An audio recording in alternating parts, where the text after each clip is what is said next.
Hey everybody. So today we're doing kind of a comparison. It's not really a comparison, but I wanted to test some new broadheads because we've got deer season coming up in about 100 days here in North Carolina. As you guys have been probably paying attention on the channel, if you haven't, go check it out. But we've been setting up a hunting spot in the back on our new property, and so I'm really excited about it. Well, I wanted to figure out broadheads and then zero my bows and everything with the broadhead that I think is going to work best this season. And so one of the ones I wanted to try was the new Katana broadheads from Annihilator. And there's been a lot of hype about them. I've used their original Annihilator broadheads in past, and they do work, and they're pretty solid fixed blade broadheads. Um, and so I wanted to test those out today, and I wanted to compare them to a broadhead that has been working really well for me over the last couple of years. These Bloodsport, they're a hybrid broadhead. And so they have a fixed blade, two blade, and then they have the mechanical other two blades. And so I think they open up to what, 2 1/4 on the mechanicals, and then they're a 1 1/4 on the fixed blade. I've shot probably 6 deer with these, and I've never shot a deer with them and not harvested that deer, not recovered that deer. So these are really good broadheads, and they've done me a lot of good over the years. These are brand new, and I don't know. The downside to these that I know so far is the mechanical blades, even just practicing in like foam targets, tend to get bent and kind of tore up pretty easily. And obviously, if you hit a shoulder bone or something like that, they break right off. Versus these katana fixed blades, they have the benefit of most fixed blades, which is they're recoverable. You can potentially use them multiple times. The downside that I'm seeing with these, if I can actually get the box open, and that is questionable. The downside of these is looking at them, they are very small. They're just small, and it's very concerning just by the size comparison. So here you can see a katana fixed blade, and here, just I'm not going to take them out of the packaging yet because we don't need them yet, but you can see the hybrid Bloodsport ones. And so your circumference of the hole that you're going to create in that animal is much less with this. Now it's uh, ramped outwards, so that's going to create more of a wound cavity upon penetration, but I don't know how much that's going to be. So what we're going to do today is we're going to use a crossbow. That way there's no human error, and we can actually just like compare the broadheads. We're going to use a crossbow. We're going to go about 30 yards. We're going to test it for accuracy. So we'll shoot field points first and then compare them. We're not going to adjust the bolts or tune anything with these broadheads. We're just going to screw them on and see which one naturally flies better. And so that'll be our first test. And then second test, we're going to shoot these into some ballistic gel and see how they perform on that and what type of wound cavity we're getting from both of them. And then we'll kind of go from there. The way I think this is going to go is at a distance, these probably are going to end up panning out better and working a little bit better, especially for those more marginal shots where you might be going through a shoulder blade. Whereas these guys are for that up close kind of quartering away shot where you've kind of got things in the bag. So it kind of depends on where you're going to be hunting, but I could be wrong. I could be wrong. These guys could really outperform what I think they're going to based off their size. I have a really good idea how these guys are going to perform, though, and it's going to be hard to beat because they really do perform well. So we're going to get started. Okay. So start with, we've just got a field point loaded on here. I'm not entirely sure if this crossbow is zeroed. So we're going to be learning a little bit today. But at about 30 yards, which is where we're at, my hope is it should be on the second notch down in scope.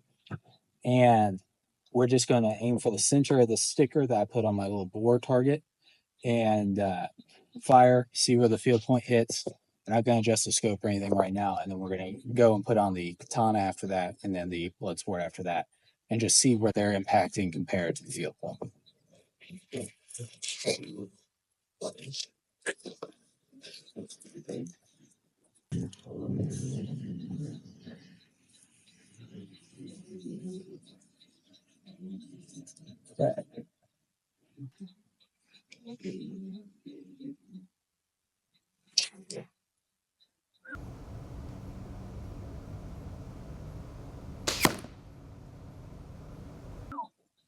Okay. So we hit high. I think the scope is initially zeroed at 30 yards with the top notch because that's right where that thing ended up impacting. So we're going to do it one more time just so that we actually have like an accurate measurement of where the field points are impacting because I don't even think that made contact with the sticker. All right, take two on shooting field point.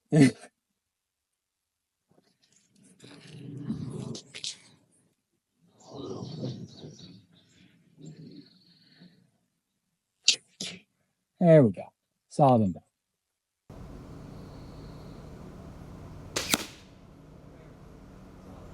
All right, so the crossbow is definitely zeroed, and that bolt's working really well. So we've got our impact right here. The sticker will show that because this is self-healing foam. So we're going to try and hit that same spot uh, as best we can with these two broadheads. I'm going to use the same exact bolt. And again, we're not tuning anything. We're just going to screw it on until it's tight. And we're going to shoot it and see how it performs just based off that. So, Katana next. So, okay, so we just adjusted the target slightly. I used a cooler to prop up the bore target and put the other target behind it, just in case these broadheads punch straight through. Makes life a little bit easier. So, as you can see with the broadhead on here, it's just at a slight cant, off from being like straight with the arrow. Uh, I don't know if that's going to have any impact, but if it does, we're going to find out soon. And I might just shoot my trash can.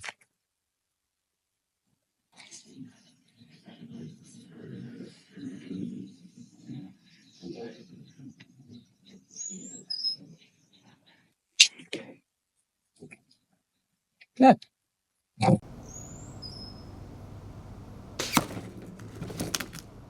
Okay, so it hit a bit to the right here. We're about an inch and a half off. And obviously, it got a good bit of penetration. Also, when it knocked the bore over, it did not chip the broadhead any on the concrete. Like, I can't get a fingernail in there or anything. So that's good. But I imagine if I tuned it a little bit and adjusted it just a hair, this thing would knock it out of the park.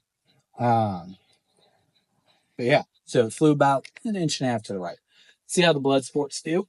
I'm going to take this broadhead off. That's not pulled from my target. Okay, so now we're doing the blood sport. Just screwing it on like we did the other one. Not adjusting it or anything like that. It's very well, it's kind of lining up with these orange fins, actually. I wonder if that'll help it or hurt it. But they do send these blood sports with a little screw area and an Allen wrench key that you can twist in there to make these like stay closed. It doesn't work very well. They open anyways, just because you have so much force coming behind it. And that more than likely these mechanicals on the side are going to bend a little bit as they pass through the target. So the durability on these is really the thing that I'm questioning the most, but let's see how accurate it is. Okay, so we've got the blood sport on here. One of the things to also consider about these broadheads before I even fire it, you get a 3-pack of these for like I think $29 off of Amazon. And like I said, they perform, they're very sharp, they work, but you're probably not going to get to reuse it after you shoot something.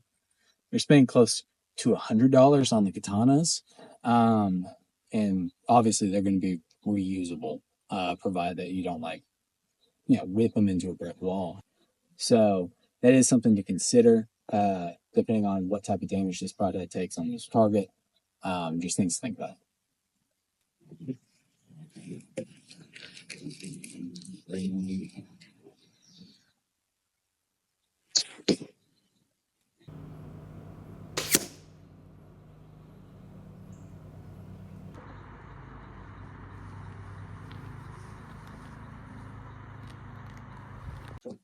Okay, so a broadhead hit a hair bit low here.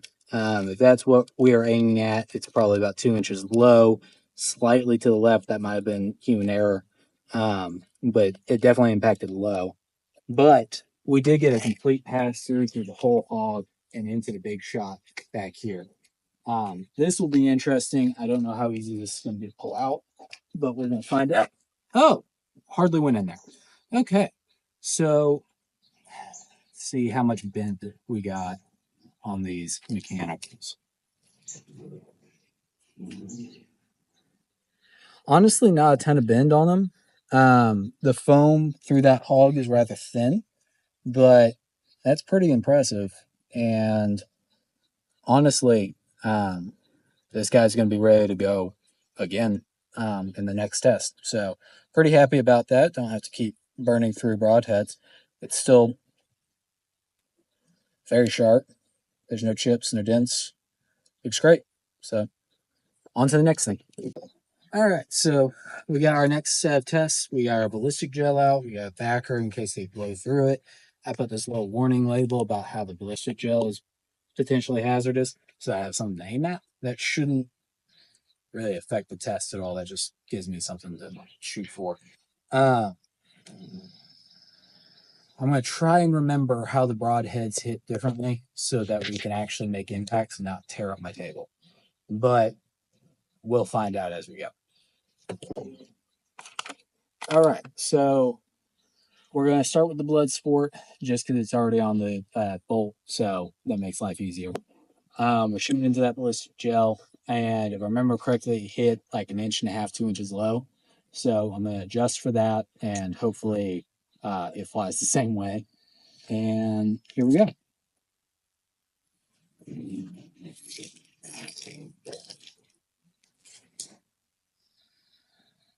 All right.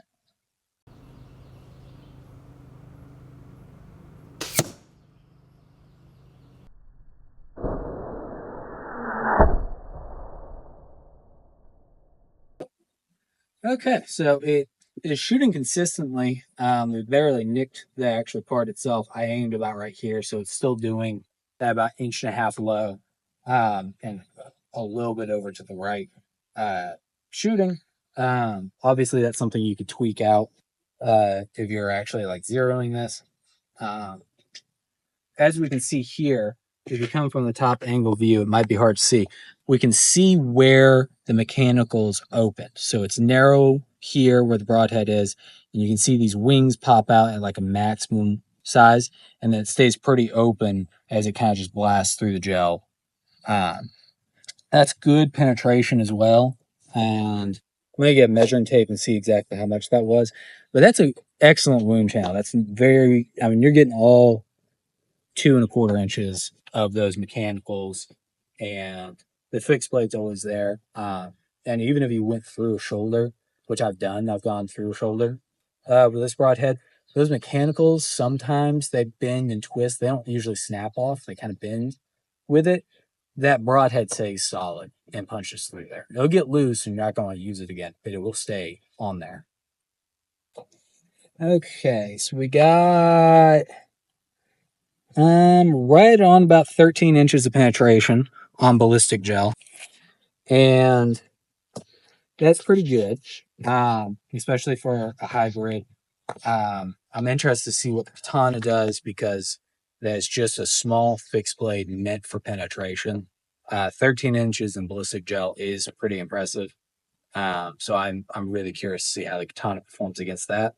But this is good performance. If you can get this out of your broadheads, I mean, there's nothing to complain about. You're going to kill lots of deer with that. So let's try things out now. All right, so now we got the Katana back on there. It's still canted slightly to the right. If I remember from the video, it's impacting slightly to the right by about 2 inches, but the altitude was pretty good. So I'm going to aim just a hair to the left, and we'll see how it performs. My guess is it's going to have slightly more penetration and a slightly smaller wound channel, but I'm open to being surprised.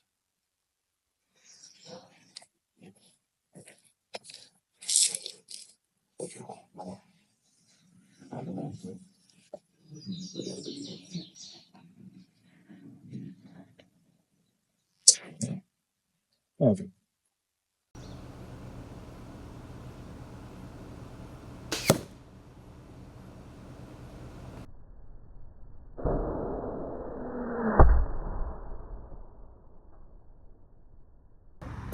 Okay, so we got a good bit more penetration on this, and let me go ahead and just tell you what that is right now. No need to hide that away. It's right at about 15.5 inches. So you're getting pretty good penetration. The other thing that I'm noticing, the blood sport was a straight wound channel going straight through.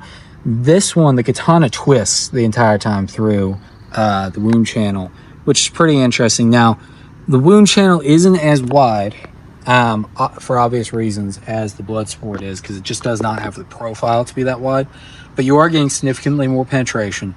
It's actually opening up quite a bit. I mean, right here where it's like the best for me to see from the top up, I mean, it's creating more of an impact because of that slant on that broadhead. The way it's designed, it is opening up that wound channel more than a broadhead with that profile should.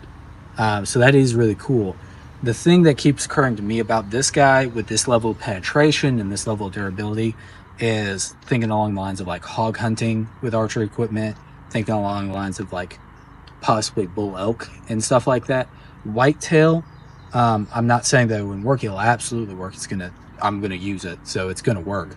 But with whitetail, I feel like you can get away with a cheaper broadhead that's going to open up a little bit more. I wouldn't ever go. I'm not a big mechanical guy. If you are, live your life.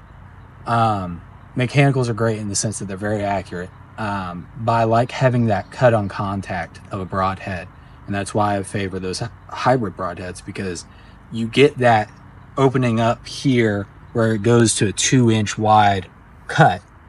But if those break off for whatever reason, or they don't deploy right, or anything happens, you still have that 1.5-inch broadhead at the front, and that 1.5-inch broadhead is wider than this entire katana.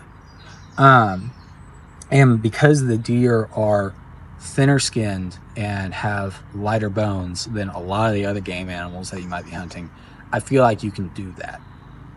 The downside, of course, is after you use one of those blood sports on a whitetail deer, you're probably going to have to replace that broadhead, or at least replace the blades on that broadhead, which is in effect at that cost basically the same thing. With these katanas, they're reusable. You can just resharpen them, get them back in the game, and that's nice. And I feel like for longer shots, they are going to be more accurate. And I think you're going to get that extra bit of penetrating power, especially if you come into contact with a shoulder bone or something along those lines. But if you're hunting down here in the southeast, where we're setting up small food plots and bait piles, and we can really dial in our shots and kind of make things fairly predictable, and kind of be a little bit picky about making that, quartering away shot or a really solid broadside shot. I feel like getting that hybrid broadhead and getting that extra wide wound channel is really beneficial. But if you're going to go out west and do some longer range shooting with a broadhead, I feel like the katana is really where it's at. Or if you're trying to get into hogs, which are just thick boned, thick hided, tough little animals that are hard to get an arrow through, a more compact but deeply penetrating broadhead like the katana that's still doing great damage. I mean, there's no complaint here. It's going to do great damage. That's probably a better bet. So I'd say that in conclusion, the katanas are definitely more durable, and they're definitely going to penetrate deeper. I think you get more devastation with blood sports. All kind of comes down to shot placement, and if you're going to use either one of them, you're going to want to tune those arrows and make sure you get them right, because even with a crossbow bolt, right, it affects the shooting a little bit. So things to think about. Thanks for watching, and I'll probably do an update on the hunting spot back in the woods in a little bit, and I'll also do a video of me kind of dialing in some different bows and stuff, and kind of getting ready for the season as we come into the last 3 months before the season starts. So thanks for watching.